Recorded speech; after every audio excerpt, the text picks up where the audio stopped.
సమస్త మహిమ ఘనత ప్రభావం ఆయనకు మాత్రమే చెందునుగాక. ఆమేన్. ప్రభువైన యేసుక్రీస్తు ప్రశస్తమైన నామములో ఈ మస్కబిల్లి ప్రాంతంలో దేవుని పరిచయం కొనసాగిస్తున్న దైవజనులకు నా ప్రత్యేకమైన తెలియపరుస్తున్నాను. కూడిన సహోదరి సహోదరులందరికీ కూడా ప్రభు పేరుకి నా ప్రత్యేకమైన వందనాలు తెలియపరుస్తున్నాను. దేవునికి మహిమ కలుగునుగాక. హల్లెలూయా. దేవుని కృపను బట్టి ఈ సంవత్సరం కూడా మీతో కలిసి ప్రభుని విధంగా స్తుతించడానికి మరి ఈ ఉపవాస దినాల్లో మీతో కలిసి ప్రభుని ఆరాధించడానికి దేవుడు మాకు ఇచ్చిన ఈ చక్కటి అవకాశాన్ని బట్టి నేను ప్రభుని ఎంతో స్తుతిస్తూ ఉన్నాను.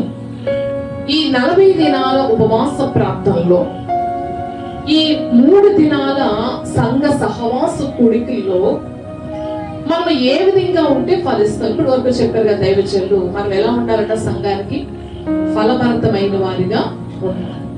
మనం ఫలించాలి, ఆత్మీయంగా ఫలించాలి. సంఘములో ఒక ఫలభరితమైన జీవితాన్ని మనము జీవించాలంటే మనకు కొన్ని అర్హతలు ఉన్నాయి. మనకు కొన్ని అర్హతలు కావాలి.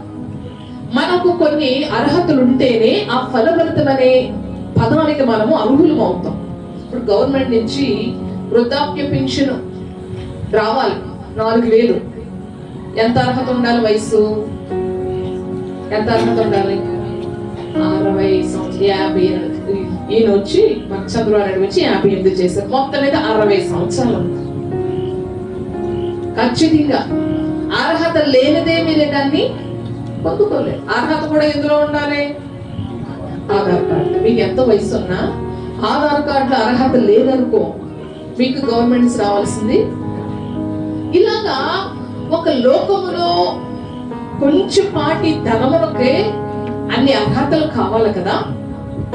దేవుని సన్నిధిలో మనం ఫలించాలంటే, ఫలభరితమైన జీవితాన్ని మనం జీవించాలంటే మనకు కూడా ఏం కావాలంటే కొన్ని అర్హతలు కావాలి. అర్హతలలో ఒకే ఒక అంశాన్ని రోజు మీకు జ్ఞాపకం చేయడానికి ఇష్టపడతాను. మీరు ఈ 40 దినాలు చేసిన ప్రార్థన, లేకపోతే ఈ 38 దినాల నుంచి చేస్తున్న ప్రార్థన, ఈ 3 దినాలు ఉపవాస ప్రార్థనలో మీరు చేస్తున్న ప్రార్థనలో మీరు పడుతున్న ప్రయాస, మీరు దేవుని సన్నిధిలో చేస్తున్న విజ్ఞాపనలన్నిటికీ ప్రభు మీకు సమాధానం ఇవ్వాలి. ప్రభు మీ జీవితాల్లో అడిగినవి మీరు తప్పనిసరిగా పొందుకోవాలి. మీరు ఏ విధంగా ఏ భారంతో ఈ స్థలానికి వచ్చారో, ఏ యొక్క ఆలోచనతో ఈ ఉపవాసాలు ప్రారంభించారో దేవుడి మీ ఆలోచన నెరవేర్చాలి. ఎవరికి అసలు ఆమె మాట జరగాల అక్కలొద్దా? ప్రార్థనకి జవాబు కావాలా వద్దా? ఫలించాలా వద్దా? ఫలించాలంటే మీరు ఏం చేయాలి? ఆమె చెప్పాలి. దేవుడికి మహిమ కలుగునుగా. ఈ 40 దినాల ఉపవాస ప్రార్థనలో మీరు చేసినటువంటి ప్రార్థనకి జవాబు రావాలి. మీరు పడుతున్న ప్రయాసగా ప్రతిఫలం మీరు పొందాలి. మీరు అడుగున్నది దేవుడు ఖచ్చితంగా మీ జీవితంలో జరిగించాలి. ఆమేన్. దేవుడు తప్పనిసరిగా జరిగించబోతున్నాడు. దేవుడు మీ ప్రార్థన వినబోతున్నాడు. మీ ప్రార్థనకు దేవుడు జవాబు ఇవ్వబోతున్నాడు. మీ పట్ల దేవుడు అద్భుతాలు చేయబోతున్నాడు. ఆయన ఆశ్చర్యకరమైన రీతిలో, బలమైన రీతిలో ఈ 3 దినాలు ఒక ఉన్నతమైన రీతిలో మిమ్మల్ని వాడుకోబోతున్నాడు. దేవుని కార్యము జరగడానికి, దేవుని సన్నిధిలో మీరు చేస్తున్న ప్రార్థనలకు, మీరు చేస్తున్న విజ్ఞాపనలకు, మీరు చేస్తున్న ఉపవాసములకు దేవుడు తప్పనిసరిగా జవాబిస్తాడు. ఆయన ఇచ్చే దేవుడు, ఆయన ప్రార్థన ఆలకించేది, ఆయన ఉపవాసములకు విజయము ఇచ్చే దేవుడు. ఈ విజయం ఇచ్చే దేవుడు, ఉపవాసాన్ని ఆలకించే దేవుడు, ఎంతగా మనము చేస్తున్న ప్రార్థనకు ఆయన జవాబిచ్చే దేవుడును ఇంకా ఏ విధంగా మనము ఆయన సన్నిధిలో ఉంటే మన బ్రతుకులో దేవుడు గొప్ప కార్యాలు చేస్తాడనే ఒక్క విషయాన్ని జ్ఞాపకం చేసుకుందాం. పరిశుద్ధ గ్రంథం నుంచి 2 కొరింథీ రాసిన పత్రిక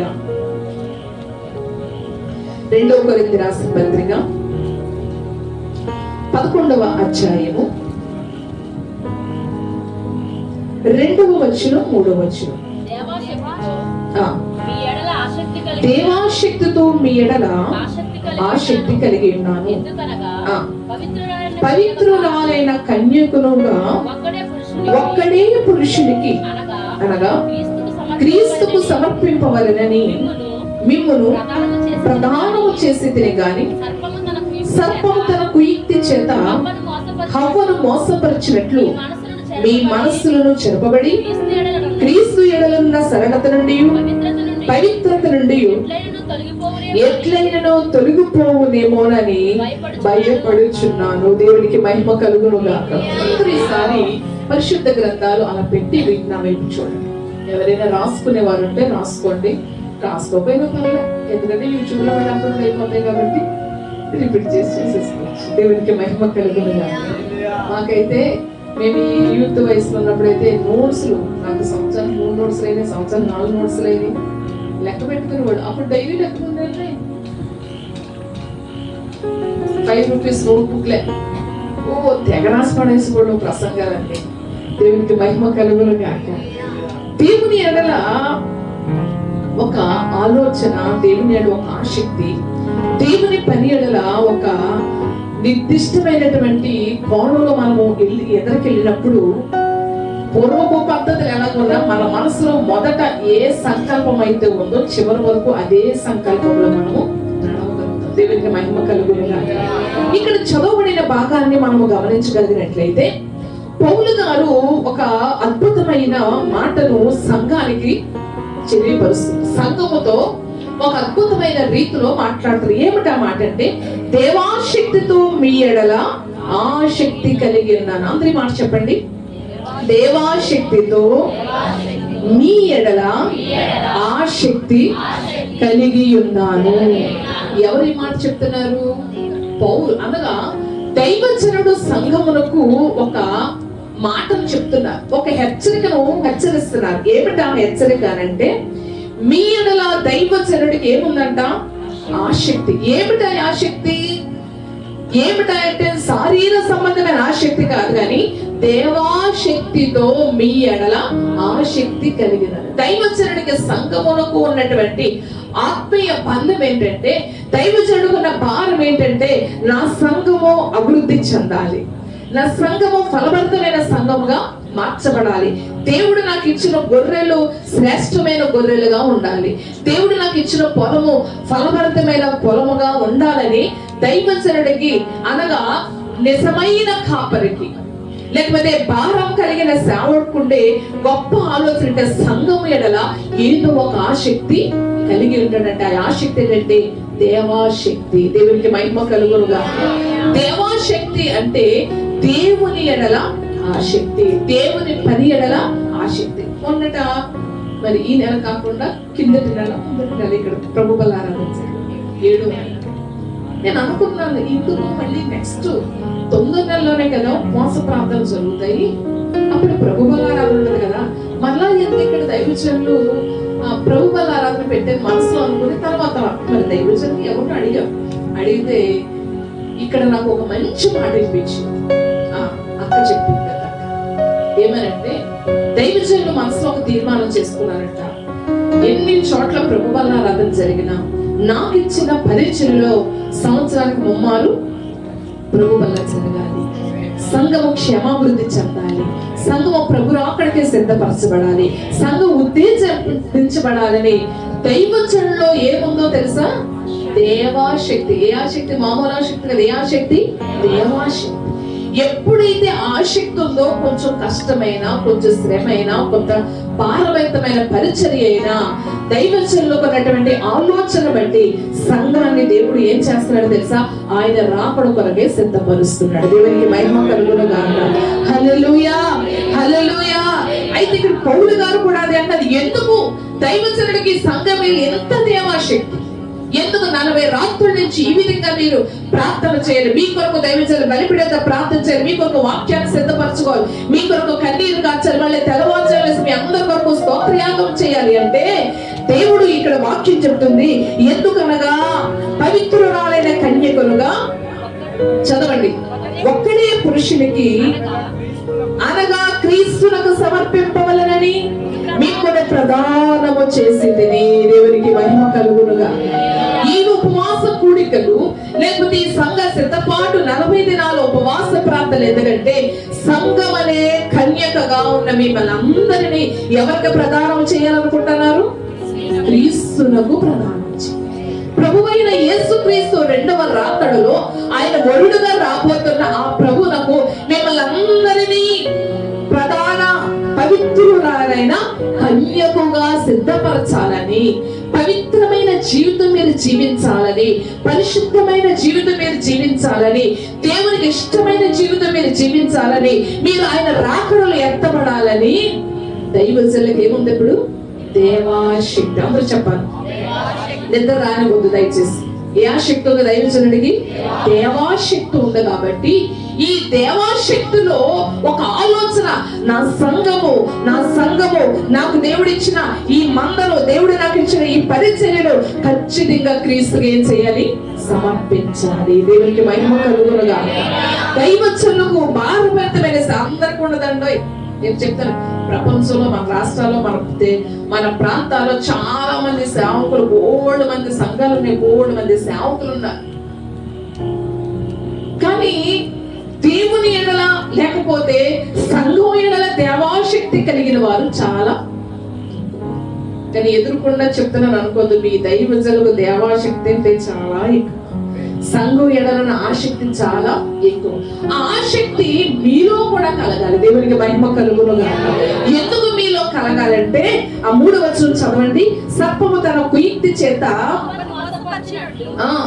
మీ మనస్సులను చెరుపబడి క్రీస్తు ఎడలనున్న సరళత నుండి, పవిత్రత నుండి ఎట్లయినను తొలగిపోవునేమోనని భయపడుచున్నాను. దేవునికి మహిమ కలుగునుగా. ఎందుకు దైవజనుడికి భయము? ఎందుకు దైవజనుడు సంఘం ఎడల ఎంత ఆసక్తి కలిగి ఉండాలంటే, సర్పము తన కుయుక్తి చేత హవ్వను మోసపుచ్చినట్లుగా మనల్ని కూడా ఏం చేస్తుంది? మోసపురుస్తుంది. హవ్వను మోసపురిచిన ఆ సర్పము ఆదిలోనే మొదలు పెట్టిన ఆ పని నేటి వరకు కూడా దాని పని ఏం చేయబోతుంది? కంటిన్యూ అవుతూ ఉంది, కొనసాగిస్తూనే ఉంది. ఏ సమయంలో మనం పడతామా, ఎక్కడ మనం అవిశ్వాసం ఉంటామా, ఎక్కడ మనం జారతామా, ఎక్కడ మనం కురుంగుదామని ఏదో ఒక కోణంలో సాతాను ఏం చూస్తుందంట? కుయుక్తి చేత మనల్ని ఏం చేస్తుందంట? పడగొట్టడానికి.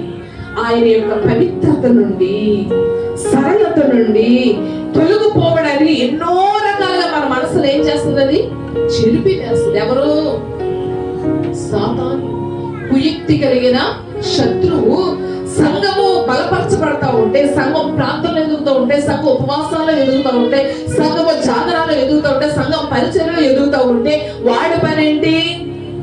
ఏ కోణంలో పడకూడదామా, ఏ కోణంలో వెనకలాగుదామా, ఏ పాపానికి వీళ్ళ బాధిత చేద్దామా, ఏ పాపంలో వీళ్ళ కృంగతీద్దామా అని వాడు కుయుక్తి చేత వల్ల ఎప్పుడు కూడా ఏం చేస్తాననుకుంటున్నాడంట?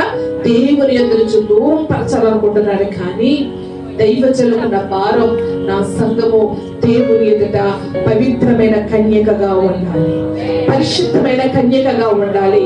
ఆయన రాకడ కొరకు సిద్ధపడిన బుద్ధిగల కన్యకల గుంపులో ఉండాలి. హల్లెలూయా, హల్లెలూయా. ఇలాంటి ఆసక్తి కలిగిన దైవజనులను కలిగి ఉండట మీరు గొప్ప ధన్యులు. దేవునికి మహిమ కలుగునుగా. చాలా మందికి ఎక్కువ దేనికంటే అధికారం అంటే ఆసక్తి. అవును కదా? అధికారం, ఎమ్మెల్యే అవ్వాలని, ఎంపీ అవ్వాలని, ప్రెసిడెంట్ అవ్వాలని. రాజకీయ నాయకులు చూడండి, పదవుల కోసం ఎంతటి దిగజారుడు పనికైనా పదవి వచ్చిన తర్వాత అసలు కంటికే కనిపించదు. కొంతమందికి ఆ పదవిలో ఉండే ఆసక్తి, కొంతమందికి ఎక్కువ తిండి మీద ఆసక్తి, కొంతమందికి ఎక్కువ నిద్ర మీద ఆసక్తి, కొంతమందికి ఎక్కువ సెల్ ఫోన్ మీద ఆసక్తి. ఈ రోజున ఆ ఆసక్తి ఎక్కువైపోయింది. పెద్దోళ్ళకి ఎలాగున్నా పిల్లలకి ఎక్కువైపోయింది. అసలు ఫోన్ లేనిదే తిండి తినట్లే. ఎంత ఏడ్చి గుక్క పెట్టేవాడికైనా ఫోన్ లో ఏదో పాటలు పెడుతున్నారండి. రాత్రి అక్కి వస్తే అక్కి పెట్టింది మా చేసి హర్షిత. అది పెట్టగానే అసలు మా దగ్గర రాలేదు, అది వచ్చి ఒళ్ళు కూర్చునే చూశాను. అంటే మనుషులకి ఇప్పుడు దేని మీద ఎక్కువ ఆసక్తి ఎక్కువైంది? Cell phone. అంటే మనుషులకి దేని మీద ఆసక్తి పెరిగిపోతుంది? లోకానుసారమైన ఆసక్తి, లోక క్రియల మీద ఆసక్తి, లోకములో జరిగే వాటి మీద ఆసక్తి పెరుగుతుంది. కానీ ప్రజలకి దేవుని మీద ఆసక్తి రోజు రోజుకి ఏమైపోతుంది తెలుసా? తగ్గిపోతుంది. అసలు మీరు ఒరిజినల్ గా చెప్పండి, మొదట్లో ఉన్న ఆ శక్తి మనలో ఉందా? ఉందా? నేను ప్రసంగం చెప్పని రోజు దేవుని ఎడల మనకు ఆ శక్తి, దైవజనుడు దేవాశక్తితో ఎంతగా సంఘం ఎడల ప్రయాసపడుతున్నాడో మీరు కూడా ఏం చేయాలంటే అంతటి ఆసక్తితో దేవునితో మనం సహవాసము చేయితే దేవుడు మన ఎడల ఎలాంటి కార్యాలు చేస్తాడో చెప్తారు. చూడండి, రోమపత్రిక 12వ అధ్యాయము, రోమపత్రిక 12వ అధ్యాయము 11వ వచనం 12వ వచనం చదువుతాం. ఆసక్తి విషయంలో మాంద్యులు కాక ఆత్మయందు తీవ్రత గలవారై ప్రభువును సేవించిడి, నిరీక్షణ గలవారై సంతోషించుచు, శ్రమయందు ఓర్పు గలవారై ప్రార్థనయందు పట్టుదల కలిగి ఉండడి, పరిశుద్ధుల అవసరంలో పాలు పంపులు పొందుచు శ్రద్ధగా ఆతిథ్యము ఇచ్చుచుండుడి. హల్లెలూయా, హల్లెలూయా. దేవుడు చెప్తున్నాడు దైవజనులోంచి, ఇదిగో దైవజనుడికి సంఘమేళ దేవాశక్తి ఉంది, సంఘమేళ ఆసక్తి ఉంది. అయితే సంఘమైన మీరు ఎలా ఉండాలంటే ఈ దేవాశక్తి విషయంలో మాంద్యులు కాక, మాంద్యులు అనగా బద్ధకస్తులు కాక, మత్తులు కాక, మాంద్యత్వం అంటే తగ్గిపోకుండా మీరు ఎలా ఉండాలంట, ఆత్మయందు తీవ్రత గలవారే ప్రభువుని సేవించాలి. దేవునికి స్తోత్రం. మన ఆసక్తి తగ్గిపోకుండా, మన ఆసక్తి రోజు రోజుకు పెరగడంలో ఎలా పెరగాలంటే తీవ్రత కలిగిన ఆసక్తి మనలో కావాలి. ఎలాంటి తీవ్రత అంటే ఆత్మలో చెప్పాలి అందరూ. ఏదులో తీవ్రత? ఆత్మీయతలో తీవ్రత కలగాలి, ఆత్మీయ జీవితంలో పట్టుదల కలగాలి. అక్కడ ఉంటది, ఇదిగో నిరీక్షణ గలవారే ప్రార్థన యందు పట్టుదల కలిగి ఉండండి. హల్లెలూయా, హల్లెలూయా. మన ప్రార్థనలో పట్టుదల ఉండాలి, మన ప్రార్థనలో ఆసక్తి ఉండాలి, మన ప్రార్థనలో నిరీక్షణ ఉండాలి, మన ఎదుగున్న శ్రమలో ఓర్పు కలిగిన వారుగా ఉండాలి. మనం ఎప్పుడైతే దేవుని సన్నిధిలో ఆత్మలో ఇంకా ఇంకా తీవ్రత కలిగిన వారుగా ఉంటామో అప్పుడు మన ప్రార్థనకు దేవుడు జవాబిస్తాడు. హల్లెలూయా, హల్లెలూయా, హల్లెలూయా. దేవుని సన్నిధిలో దేవుని యొక్క బిడ్డలుగా ఉన్న మనము దేవుని బిడ్డలుగా అనేక వర్తమానాలు వింటున్నాం, అనేక సార్లు హెచ్చరించబడుతున్నాం. ప్రతి ఆదివారం, శుక్రవారం, నెల ప్రాంతంలో, ఉపవాస కూడికల్లో, దేవుని సన్నిధిలో ఎన్నో సార్లు దేవుని వాక్యం వింటున్నాం. విని ఏం చేస్తున్నాం? మరిచిపోయే గుంపులో కదా. కానీ తీవ్రత కలిగిన వారు, ఆత్మయందు తీవ్రత కలిగిన వారు ఎలా ఉంటారంటే దాన్ని మరలా మరలా మరలా రిపీట్ చేసుకుంటూ, ఇదిగో దేవుని సన్నిధిలో ఒకవేళ మీ ప్రార్థనలో మీరు ప్రార్థన చేస్తుండగా కొన్ని శ్రమలు వచ్చినా, కొన్ని ఇబ్బందులు ఎదురైనా, కొన్ని శోధనలు ఎదురైనా, ఆ శోధనలో మనం ఎలా ఉండాలంట? నిరీక్షణ గలవారే. దేవునికి మహిమ కలుగునుగాక. ఎప్పుడైతే మనకు ఒక నిరీక్షణ ఉందో, ఎప్పుడైతే మన జీవితంలో దేవుడు అద్భుతం చేస్తాడు, మన ఎదురున్న శ్రమలు దేవుడు తప్పిస్తాడు, మన ఎదురున్న ఇబ్బందులు దేవుడు తొలగిస్తాడు, మన ఎదురున్నటువంటి ప్రతి శోధన దేవుడు విడిపిస్తాడని ఆసక్తిలో మీరు మాంద్యులు కాక ఆత్మలో తీవ్రత కలిగిన వారుగా ఉంటే మీ ప్రార్థన దేవుడు ఖచ్చితంగా జవాబిస్తాడు. మీ ప్రార్థనలో ఉన్న ప్రతి అంశాలను దేవుడు నెరవేరుస్తాడు. మీ ప్రార్థనకు దేవుడు జవాబిచ్చి మీరు అడిగిన దానికంటే, ఊహించిన దానికంటే అత్యధికమైన రీతిలో దేవుడు అద్భుతం చేయగలిగిన సమర్థుడు. దేవునికి మహిమ కలుగునుగాక. హల్లెలూయా, హల్లెలూయా. ఒకటి ఏ ఆసక్తి? దేవాశక్తి. దైవజనులో ఉన్నది దేవాశక్తి. ఎందుకు దేవాశక్తి అంటే ఇదిగో మీలో ఆసక్తిలో మంజులుగా ఉంటున్నారు, ఆసక్తులు తగ్గిపోతున్నారు, ఆత్మీయతలో తగ్గిపోతున్నారు, భక్తిలో తగ్గిపోతున్నారు, భక్తులు తొట్టిల్లిపోతున్నారు. దేవునికి సమీపంగా ఉండవలసిన సమయము దేవునికి దూరముగా ఉండే సమయం ఎక్కువైపోతుంది. దేవుని భయభక్తులలో ఉన్న సమయం తగ్గిపోయి దేవుని నిర్లక్ష్య స్వభావం ఎక్కువైపోతుంది. కాబట్టి ఈ 3 దినాల కొడుకుల్లో మీలో ఏం పెరగాలో తెలుసా? ఆసక్తి పెరగాలి, ఆత్మలో ఏం పెరగాలి? తీవ్రత పెరగాలి. దేవునికి మహిమ కలుగునుగాక. ఆత్మీయ జీవితంలో ఒక తీవ్రత కలిగిన అనుభవానికి రావాలి. ఆత్మీయ జీవితంలో ఒక తీవ్రత కలిగిన పట్టుదల ప్రార్థనలో మీరు ఉండనట్లయితే మిమ్మల్ని దేవుడు పవిత్రురాలైన కన్యకగా చేయడానికి ఆయన ఇష్టపడుతున్నాడు. హల్లెలూయా, హల్లెలూయా, హల్లెలూయా. ఎప్పుడైతే మనం ఆత్మలో తీవ్రత కలిగిన ప్రార్థన చేస్తామో, ఆత్మీయ జీవితంలో పట్టుదల కలిగిన ప్రార్థన చేస్తామో, ఆసక్తి కలిగిన వారుగా, మొదట ఉన్న ఆసక్తి కంటే రోజు రోజుకి మన ఆసక్తి ఏం జరగాలంట? 7 సంఘాల్లో దేవుడు చెప్తాడు, ఇదిగో మొదట నీకుండిన ప్రేమను, నీకున్న భక్తిని, నీకున్న సహనం నువ్వేం చేసావు విడిచిపెట్టి ఎఫెసీ సంఘానికి దేవుడు చెప్తాడు. కానీ నువ్వు మారు మనసు బదులు అలాగుంటే ఇదిగో జీవ వృక్ష ఫలములు నీకు భుజింపజేస్తారు. దేవునికి మహిమ కలుగును గాక. దేవుని బిడ్డలుగా ఉన్న మనము లోకములో ఉండే ఆసక్తులు, రోజు రోజుకి నేను ఇంకా ఇల్లు కట్టుకోవాలి, నా పిల్లకి పెళ్లి చేయాలి, నా పిల్లకి పెళ్లి చేసిన నా మనవరాలు కూడా పెళ్లి చేయాలి, ఈ ఆసక్తి రోజు రోజుకి ఎక్కువైపోవాలి. అవునా కాదు? యూట్యూబ్ లోకి వెళ్ళి ఏ ఆహారం తింటే ఎన్ని సంవత్సరాలు యవనంగా ఉంటారు, ఏ ఆహారం తింటే ఎక్కువ సంవత్సరాలు ఎలా బ్రతుకుతారు, అవునా కాదా? తెలియజంగా దేవునికి మహిమ. హల్లెలూయా, హల్లెలూయా. రోజు రోజుకి మనుషులో పెరిగేది ఏంటంటే లోకానుసారమైన ఆసక్తి కలిగి. కానీ మనలో ఈ 3 దినాల్లో మనం ఉండవలసింది ఏంటంటే ఆత్మ విషయంలో ఆసక్తి కలిగి, ఆత్మీయ జీవితం ఎలా ఉండాలంట?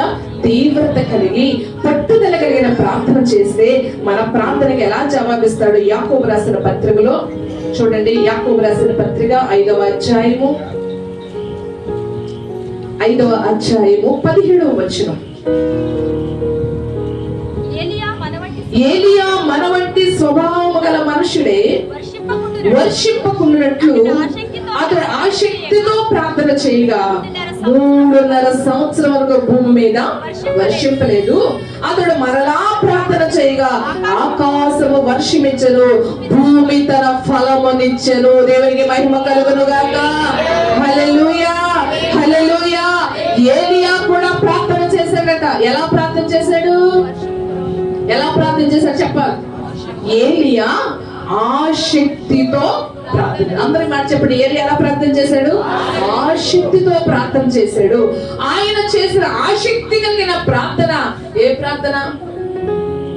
నాకు ఇల్లు చూపించు ప్రభా, నాకు సంఘం ఇయ్యి ప్రభా, ఇశ్రాయేలు పట్టణంలో రాజుగా నాకు కోట ఇవ్వాలి ప్రభా అని ప్రార్థన చేశాడా? అహాబు కాలంలో, యెజబెల్ కాలంలో దేవునికి వ్యతిరేకంగా ఇశ్రాయేలు ప్రజలందరూ తమ ఇష్టానుసారంగా బ్రతుకుతున్న కాలంలో దేని కొరకు ప్రార్థన చేశాడంటే ఇశ్రాయేలు సరిచేయట కొరకై, ఇశ్రాయేలీలో మార్పు చెందడం కొరకై. ఇశ్రాయేలు నిజమైన దేవుడు యెహోవాయే, యెహోవాయే నిజమైన దేవుడు, ఆయనే నిజమైన దేవుడు, ఆయనే భూమి ఆకాశము కలగ చేసిన దేవుడని ప్రజలు రుజువు చేయడానికి ఆయన ఏం ప్రార్థన చేశాడు తెలుసా? ఆసక్తితో దేని కొరకు ప్రార్థన చేసేది? 3.5 సంవత్సరాల వర్షము 3.5 సంవత్సరం నేను ఎక్కడున్నాడు? ఆయనకు ఇల్లు ఉందంటే ఎక్కడ ఉన్నాడు? ఆయన ఎక్కడ ఉన్నాడంటే కెరీతు వాగు దగ్గర. అసలు వర్షం లేదు చూడండి. మన కిందటి 15 రోజుల క్రితం భయంకరమైన వర్షాలు వచ్చినాయి. డాబాలో ఉన్న వాళ్ళు అందరూ హాయిగా వచ్చున్నారు, ఏసీలో ఉన్న వాళ్ళు హీటర్లు పెట్టుకుని వచ్చున్నారు. అయితే ఇప్పుడు మళ్ళీ ఏమొచ్చేసింది? విపరీతమైన ఎండ. ఈ రోజు మహాబేభత్సం. వర్షం లేకపోతే ఎండ భయంకరంగా కాస్తుంది కదా. మరి 3.5 సంవత్సరాలు, ఎన్ని సంవత్సరాలు? 3.5 రోజులు కాదు, 3.5 నెలలు కాదు, 3.5 సంవత్సరాలు ఆ ఏలియా కాలంలో ఆ ఇశ్రాయేలు ప్రాంతాలు ఏం కొరలేదంట? వర్షం. దానికి కారణం ఏమంటే ఏలియా గారికి ప్రార్థన చేస్తారు. అంటే పాస్టర్లు ఇలా కూడా చేస్తారో మనం ఎందుకు చేయవు? మనకి ఏదైనా కోటల్స్ ఉన్నాడు, ప్రభా ఈ కోటలు అయ్యేదాకా వర్షం పడదు, ఈ కోటలు అయ్యేదాకా వర్షం పడకూడదు, ఈ కోటలు అయ్యేదాకా వర్షం పడకూడదు, ఎలా ప్రార్థన చేస్తామో. ఏలియా గారు కూడా 3.5 సంవత్సరాలు కెరీతు వాగు దగ్గర ఆయన ఉండడానికి ఇల్లు లేదండి, ఒక పాక లేదు, చెట్టు లేదు, ఏమీ లేదు. ఆ వాగు దగ్గర ఇసుకలో కూర్చుని ఏం చేస్తాడంట?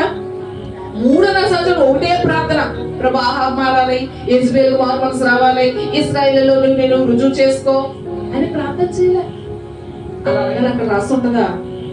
ఆయన ఒకటే ఆసక్తితో ప్రార్థన చేశాడు. ఏమని అదే రాశాడు ఇక్కడ యాకోబు భక్తుడు. ఏమనంటే ఏలియా మనవంటి స్వభావం గల మనుషుడే కానీ వర్షింపబడినట్లు అతడు ఆసక్తితో ప్రార్థన చేయగా 3.5 సంవత్సరాలకు భూమి మీద వర్షింపలేదు. దేవునికి స్తోత్రం. ఆయన చేసిన ప్రార్థన ఒక్కటే 3.5 సంవత్సరాలు కూడా ప్రభా వర్షం రా, ప్రభా వర్షం. ఇదే ముక్క అసలు తీసుకొచ్చినా కదా అదంతా విసుగగా నిత్యము ప్రార్థన చేయవలను. ఉపమానాలకి అప్పుడు ఆయనకి లేకపోయినా దేవుడు ఆత్మస్వరూపు కాబట్టి ఆత్మస్వరూపిగా ఆయన ప్రార్థన చేసి 3.5 సంవత్సరాలు ఒకటే ప్రార్థన చేశాడు. ఆ ఒక్క ప్రార్థన 3.5 సంవత్సరాలు ఒక్క చొక్క కూడా దేశం మీద ఏం పడలేదు, వర్షం పడలేదు. అంతేనా మరలాతడు ప్రార్థన చేయగా ఆకాశం ఏం చేసిందంట, వర్షం ఇస్తే భూమి ఏం చేసిందంట, ఫలము ఇచ్చింది. దేవునికి మహిమ కలుగును గాక. మన ప్రార్థన ద్వారా దేవుడు ఏదైనా చేయగలిగిన సమర్థుడు. మనం ఆసక్తితో ప్రార్థన చేస్తే కురవమంటే కురుస్తుంది, ఆగమంటే ఆగుతుంది. దేవుడు ఫలము ఇమ్మంటే ఇస్తాడు, ఫలము వద్దంటే దేవుడు ఆపు చేస్తాడు. దీని అంతటికి ఒకటే ఆసక్తితో కూడిన ప్రార్థన. దేవునికి మహిమ కలుగును గాక. మన తైలాభిషేక పండుగలో మరి చాలా మంది గర్భఫలాల కొరకు ఆసక్తితో వచ్చారు. తైలాభిషేక పండుగ ఇప్పటికి ఎన్ని రోజులైంది? గట్టిగా అయితే 15 రోజుల దగ్గర పోతుంది. దేవుడు మాకు అప్పుడే 4 ఫోన్ కాల్స్ రప్పించాడు. దేవుడు మా గర్భాన్ని తెరిచాడు, దేవుడు మా గర్భాన్ని తెరిచాడు, దేవుడు మా అమ్మాయి గర్భాన్ని తెరిచాడు, దేవుడు మా కోడల గర్భాన్ని తెరిచాడు. 4 దేవుని సన్నిధిలో సాక్షి చెప్పారు. దేవునికి మహిమ కలుగును గాక. ఎందుకంటే వారు దేనితో వచ్చారు, ఆసక్తితో దేవుని సన్నిధికి వచ్చారు. దేవుడు ఈ తైలాభిషేక పండుగలో దేవుడు నాకు ఫలం ఇస్తాడు, నా ప్రార్థనకు దేవుడు జయమిస్తాడు, నా ప్రార్థనకు దేవుడు విజయం ఇస్తాడు, నా ప్రార్థనకు దేవుడు తప్పనిసరిగా జవాబిస్తాడని వాళ్ళ ఆసక్తితో కన్నీటితో చేసిన ప్రార్థన ద్వారా దేవుడు వారి చేతులు అద్భుతం చేయడం ప్రారంభించాడు. దేవునికి మహిమ కలుగును గాక. మీరు కూడా ఈ 3 దినాలు ఇంకా మీ ఎదుట ఉన్నాయి. ఈ 3 దినాల్లో కూడా మీరు చేసిన ప్రార్థనలో అందరూ చేయమంటారు చేస్తారు, అందరూ ఉపవాసాలు చేస్తారు నేను చేస్తాను, అందరూ మోకరిస్తారు నేనే మోకరించాలి, అందరూ కూడా స్తోత్రాలు చెప్తాను నేను చెప్పాలి కాదు. నీలో ఒక ఆసక్తి ఉండాలి. దేవుడు నా జీవితంలో ఖచ్చితంగా ఉపవాస గుడుగుల్లో నేను అనుకున్నది దేవుడు నాకు ఇవ్వాలి, నేను ప్రార్థించింది నేను పొందుకోవాలి, నా ప్రార్థనకు దేవుడు జవాబు ఇవ్వాలి. ఏలియా కూడా మనలాగే ప్రార్థన చేశాడు. ఏలియా కూడా మనలాంటి మనుషుడే, ఏలియా కూడా మనలాంటి స్వభావం కలిగిన వాడే. అతడు ప్రార్థన చేయగా చేసిన కార్యము దేవుడు ఈ 3 దినాలు మనము చేసే ప్రార్థనకు దేవుడు జవాబిస్తాడు. మన ప్రార్థనకు దేవుడు ఫలం ఇస్తాడు, మన ప్రార్థన దేవుడు ఆలకిస్తాడు. దానికి పెట్టుబడిగా నువ్వేం పెట్టాలి? ఇప్పుడు ఏం పెట్టాలి? ఆసక్తి కలిగిన, అసలు విషయం మర్చిపోకూడదు. ఏ అర్హత కావాలి? ప్రార్థన జవాబు కావాలంటే ఆసక్తి కలిగి. ఈ 3 దినాల్లో దేవుని సన్నిధిలో ప్రార్థనలో ఆసక్తి, కీడు నుంచి తొలగించబడాలంటే ఆసక్తి, దేవుడు చెల్లికిచ్చిన భారము, దేవుడు పెట్టిన భారాన్ని దేవుడు మీ జీవితంలో ఇంకనూ గొప్ప కార్యాలు జరగాలంటే మీలో ఆసక్తి కలిగిన ప్రార్థన ఉన్నప్పుడు దైవజనుడుకున్న దేవాశక్తిని దేవుడు ఏం చేస్తాడు? సఫలపరుస్తాడు. దేవునికి మహిమ కలుగును గాక. ఒక్క విషయం నేను పాత నిబంధన గ్రంథంలో ఒక విషయం జ్ఞాపకం చేస్తాను చూడండి. సంఖ్యాకాండం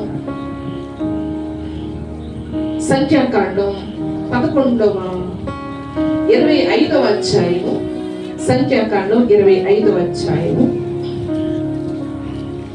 13వ వచనాన్ని చదివితే,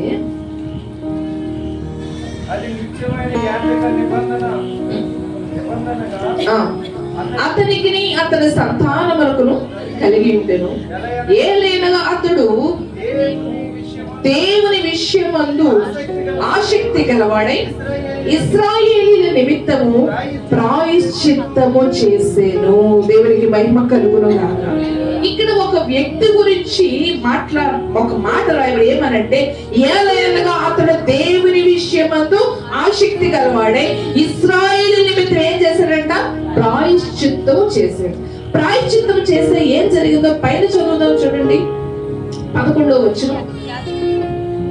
వారి మధ్యలో నేను ఓర్వలేని దానిని తాను ఓర్వలేకపోవడం వల్ల ఇశ్రాయేలు మీద నుండి నా కోపము మళ్లించును కనుక నేను ఓర్వలేకయుండెను ఇశ్రాయేలును నశింపచేయలేదు. దేవునికి మహిమ కలుగును గాక. కాబట్టి నీవు అతను తిట్టను, అతనితో నేను నా సమాధాన నిబంధనను చేయించున్నాను. ఏమిటా నిబంధన అంటే దేవుని సన్నిధిలో అది నిత్యమైన యాజక నిబంధనగా అతనికి అతని సంతానమును కలిగి ఉండును. దేవునికి స్తోత్రం. ఇక్కడ ఈ భాగాన్ని మీరు తెలుసుకోవాలనుకుంటే నోట్స్ రాసుకుని వీళ్ళకి చదువు, సింపుల్ గా చెప్పుకుంటూ వెళ్ళిపోతాం. అక్కడ ఒక వ్యక్తి ఉన్నారు. ఎవరైనంటే దైవజనుడు. ఫీనెహాస్ అనే దైవజనుడు, లేవి కుటుంబానికి సంబంధించిన ఫీనెహాస్ అనే దైవజనుడు ఇశ్రాయేలు నిమిత్తమై అతనికి ఏముందంట, దేవుని యందు ఆసక్తి కలిగిన వాడే ఉన్నాడు. ఆ దేవుని యందు ఆసక్తి కలిగిన ఇశ్రాయేలు నిమిత్తం అతను ఏం చేశాడు, ప్రాయశ్చిత్తం చేశాడు. ఎందుకు ప్రాయశ్చిత్తం చేయవలసి వచ్చిందంటే పాత నిబంధన కాలంలో ఎవరైనా ఒక వ్యక్తి పాపం చేస్తే ఆ పాపం పరిహరించబడాలంటే ఆ వ్యక్తి ఎక్కడికి రావాలి, దేవుని మందిరానికి రావాలి. దేవుని మందిరంలో యాజకుడు అతని కొరకు ఏం చేయాలి, ప్రాయశ్చిత్తం చేయాలి. అప్పుడే అతని పాపం ఏమవుతుంది, తొలగిపోతుంది. ఇక్కడ జరిగిన పాపము సామాన్యమైన పాపము కాదు. ఇక్కడ ప్రాయశ్చిత్తం చేసే ముందు ఆ పాపం చేసిన వారు దేవుని సన్నిధికి రాలేదు. అయితే ఎప్పుడైతే ఇతడు ఆ పాపం చేసిన వ్యక్తుల కొరకు కాకుండా ఇశ్రాయేలు ప్రజలందరి కొరకు ప్రాయశ్చిత్తం చేస్తున్నాడు, దేవుని యొద్ద నుండి ఇశ్రాయేలు మీద నుండి నా కోపము మళ్లించెను. ఎవరు మళ్లించారు, ఒక దైవజనుడే, దేవుని యందు ఆసక్తి కలిగిన వాడే, సంఘం యందు ఆసక్తి కలిగిన వాడే, దేవుని ప్రజలే ఆసక్తి కలిగిన వాడే దేవుని యందు నుంచి వస్తున్న కోపాన్ని అతను ఏం చేసేస్తాడంట, మళ్లించాడు. ఇశ్రాయేలులో పైన మీరు చదువుకుంటే భయంకరమైన ఘోరమైన పాపం జరుగుతున్నప్పుడు ఆ పాపం జరిగినటువంటి ఆ పాపం చేసిన ఇద్దరు మనుషులు ఆ దైవజనుడు ఏం చేస్తే ఒకే ఒక్క దెబ్బతో వాళ్ళిద్దరిని చంపేశారు. వెంటనే దేవుని యొద్ద నుంచి అప్పటి వరకు కోపము రగులుకుంటూ ఉన్న కోపం వల్ల అనేక వేల మంది చనిపోతుంటే దేవుడు ఆ కోపము నుంచి దేవుడు ఏం చేశాడంట, మళ్ళుకున్నాడంట. దేవునికి మహిమ కలుగునుగాక. ఎందుకు అంటే దేవుని కోపం మళ్లించబడడానికి అక్కడ త్యాగం చేసింది ఎవరు అంటే ఒకే ఒక్క దైవజనుడు, దేవుని యందు ఆసక్తి గలవాడే. ఇశ్రాయేలు నిమిత్తం మాత్రం ఏం చేశాడు, ప్రాయశ్చిత్తం చేశాడు. అప్పుడు ఆ ఇశ్రాయేలు మీద కోపము, దేవుని కోపము తగ్గి వాళ్ళ మీద ఉన్నటువంటి ఆ రోగము, వాళ్ళ ఎదుట ఆ మరణాన్ని దేవుడు ఏం చేశాడంటే తొలగించాడు. దేవునికి స్తోత్రం. అన్నాడు ఏలియా ప్రార్థన చేయగా ఇశ్రాయేలీలో దేవుని కార్యము జరిగింది. 3 సంవత్సరాలు వర్షము కొడవకపోయినా మళ్ళా అతడు ప్రార్థన చేయగా విస్తారమైన వర్షంతో పాటు భూమి నిండా కూడా ఏమొచ్చింది, విస్తారమైన ఫలం వచ్చింది. దేవునికి మహిమ కలుగునుగాక. ఇక్కడ కూడా ఫీనెహాస్ అనే దైవజనుడు ఇశ్రాయేలులో ఘోరమైన పాపం జరుగుతున్నప్పుడు ఆ పాపాన్ని ఖండించి, ఆ పాపాన్ని ఛేదించి, ఆ పాప నిమిత్తమే దేవుని ఎదుట ప్రాయశ్చిత్తం చేస్తే దేవుని ఎదుట వచ్చిన కోపం ఏమైపోయిందంట, మళ్ళీపోయిందంట. దేవునికి మహిమ కలుగునుగాక. ఆ పని ఎలా చేస్తారంటే దేవుని యందు ఆసక్తి కలిగిన వాడే. దేవునికి స్తోత్రం.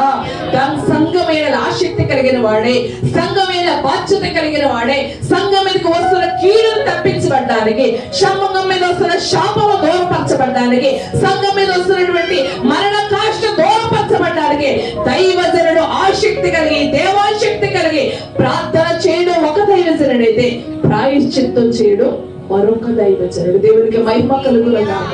దైవజనుడు పడుతున్న ప్రయాస సంఘము కొరకు, సంఘ క్షేమాభివృద్ధి కొరకు, సంఘములోని వారి కుటుంబాల కొరకు పడుతున్న ప్రయాస నువ్వు కూడా గుర్తెరిగి నీలో కూడా ఆసక్తి విషయంలో మాంజులు కాక ఆత్మీయంగా ఎలా ఉండాలి, తీవ్రత కలిగిన వారిగా ఉండాలి. దేవునికి మహిమ కలుగునుగాక. ఆత్మలో తీవ్రత కలిగిన వారుగా. మొదటి అంశం చూస్తే ప్రార్థనలో మనం ఏం చేయాలంట, ఆసక్తి కలిగిన ప్రార్థన చేయడం. ఒక్క మాట